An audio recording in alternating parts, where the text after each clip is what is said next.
അലിമങ്കടയാണ് നമ്മളിത് നല്ലൊരു ഉഷാറ് പ്ലോട്ട് വന്നിട്ടുണ്ട് കേട്ടോ. ഈ പ്ലോട്ടുള്ളത് എൻ്റെ വീടിൻ്റെ തൊട്ടടുത്ത് തന്നെ കേട്ടോ. എൻ്റെ വീടിൻ്റെ അടുത്ത് തന്നെയാണ്. എൻ്റെ വീട് കഴിഞ്ഞിട്ട് രണ്ടാമത്തെ വീട് കഴിഞ്ഞാൽ ഉള്ള പ്ലോട്ടാണ് കേട്ടോ.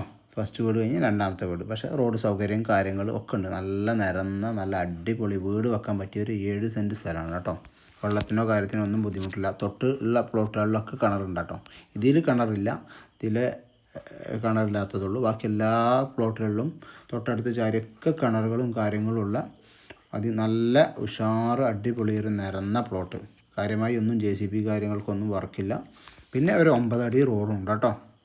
നിലവിൽ 9 അടി റോഡാണ്. ആ റോഡാണ് ഈ കാണിക്കുന്നത്. ആ വീടിന് ചാരി നല്ലൊരു 9 അടി. പക്ഷേ ഇവിടേക്കൊക്കെ എത്തുമ്പോൾ അതിൽ കൂടുതലുണ്ട് കേട്ടോ. 12 അടി ഉണ്ട് കേട്ടോ. ആ ഒരു വീടിന് ചാരിയുള്ള ഭാഗത്ത് മാത്രം ഒരു 9 അടിയുള്ളൂ. അപ്പോൾ അത്യാവശ്യം നല്ല സൗകര്യമുള്ള റോഡ് സൗകര്യത്തോടു കൂടിയുള്ള ഈ ഒരു പ്ലോട്ടിന് പാർട്ടി ചോദിക്കുന്നത് 1,15,000 രൂപയാണ് കേട്ടോ. നെഗോഷ്യബിളാണ്. തൊട്ടടുത്തൊക്കെ വീടുകളുണ്ട്, എല്ലാ സൗകര്യമുണ്ട് കേട്ടോ. ആ റോഡ് ഒന്നും കൂടി കാണിക്കുന്നത് വെച്ചാൽ റോഡിൻ്റെ വീതി മനസ്സിലാകാനാണ്. ഇവിടെയൊക്കെ അത്യാവശ്യം 12 അടി വീതി ഉണ്ട്. പക്ഷെ ആ വീടിൻ്റെ കോർണർ വരുന്ന ഭാഗത്ത് മാത്രം ഒരു 9 അടി. പക്ഷേ കുഴപ്പമൊന്നുമില്ല. ടിപ്പറും JCBയും കാര്യങ്ങളൊക്കെ ഇതിനകത്ത് പോകും കേട്ടോ. അപ്പോൾ വെള്ള സൗകര്യത്തിന് തൊട്ടടുത്തൊക്കെ പ്ലോട്ടുകളിലൊക്കെ കിണറുണ്ട്. അപ്പോൾ നിങ്ങൾക്കും കിണർ കുത്തിയാൽ വെള്ളം കിട്ടുന്ന ഏരിയയും കൂടിയാണ് കേട്ടോ. ഒരിക്കൽ കൂടി പറയണേ, നിരന്ന പ്ലോട്ടാണ് പാർട്ടി ചോദിക്കുന്നത് 1,15,000. അപ്പോൾ താങ്ക് യു സോ മച്ച്.